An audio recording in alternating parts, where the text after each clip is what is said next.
Kasi yung kikitain ko, pwede ko kitain dito. At nakita ko po sa ibang tao na nag-materialize, naniwala ako. And true enough, nung gawin ko po, nangyari din sa amin, nangyari sa iba po na nauna sa amin. Hindi po ba? Yun po yung maganda sa negosyo to, na walang pinipili.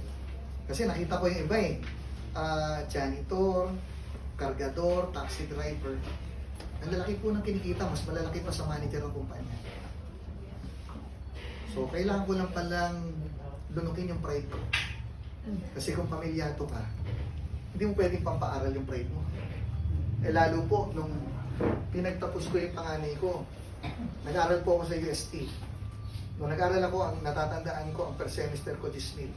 Nung pinag-aaral ko na yung panganay ko, 60,000 per semester. Yung bunso ko po sa Montessori, 100,000. Nung naka-interest sa digital arts, sa iAcademy, pumalot ng mga 121 hanggang 130 ba yun? Po. Ngayon, nasa De La Salle po, yung bunso ko. Dati 65,000 na per semester, ngayon pumapahalo lang ng 95,000 per semester. Kung empleyado po ako, at nanatili ako empleyado, mataas nga yung posisyon ko, pero hindi ko po kayang ibigay sa kanila yung naibigay po ng Vita Plus sa amin.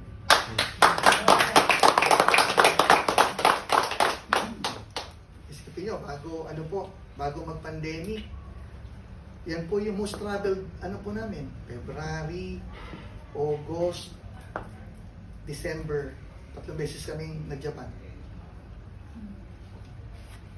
October, may Singapore pa kami. Tapos yun po yung time, 2018, ay, kung tama po, no?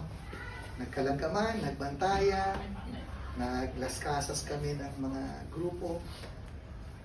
Yung pala biglang magpa-pandemic. Pero ngayon po, bumabalik na uli kami. Ngayon po, nag-reunion kami, nandiyan kami sa Tusitani, ng mga kapatid ko. And then, ito pong naman, nung last May po, birthday ng anak ko, panganay, sa Japan po namin. Ginawa. Kaya wala ako dun sa ng kumpanya, yung video ng kumpanya, kasi na-delay kami ron, na-stuck kami ron. So, ang maganda naman po sa company, ngayong November 20, December 1, Christmas party po ng Vita Plus. Official speaker, tsaka Quantum Group, kung saan po ako kasama, mga icon, Hall of Fame, awardees po. Christmas party po namin sa Taiwan, nung nakaraan po sa Thailand. And sabi ko nga, kung tingnan niyo po ito, no? May classmate po ako, engineer. No? Nasa isang malaking kumpanya siya na kilala na natin nung bata pa tayo. Nag-20 years siya sa kumpanya. Nag-post siya sa FB. Hindi ko na babanggitin yung kumpanya. Nag-post siya sa FB. May plaque of appreciation siya. And then meron siyang 20,000 pesos. Ako po, nung nag-20 years sa company, actually 21 na po ako, no? Years, no?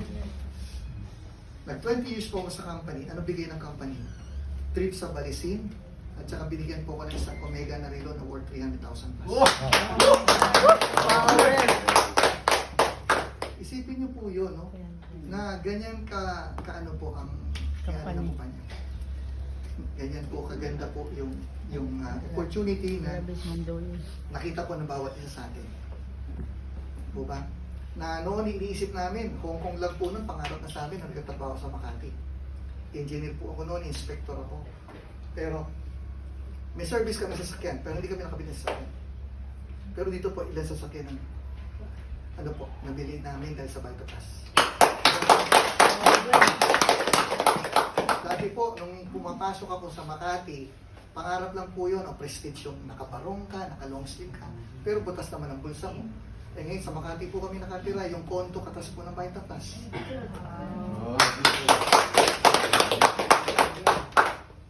Kaya po, no? Tawag rito, it's too good to be true, no? Pero pag nandito ka na, at naramdaman mo na unti-unting nangyayari sa buhay mo, ang sarap pong isipin, balikan mo na lang yung dati kung paano ka nag-umpisa, no? Tatawanan mo na lang yon yung hirap mo. Alam ko po sa mga nandito po, hindi po madali na gawin ng Vita Plus. Tama po. Along the way, marami pong obstacles, challenges, hardships. Pero pag dumating ka sa point po na na-establish mo network mo, sigurado po ako, no? Wala kayong sasabitin, kundi magiging grateful kayo sa taong naging instrumento kaya kayo.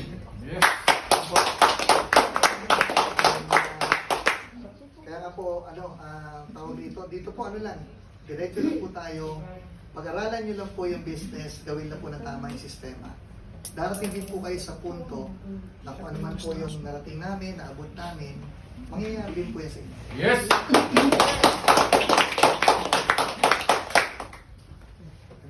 May questions pa po kayo?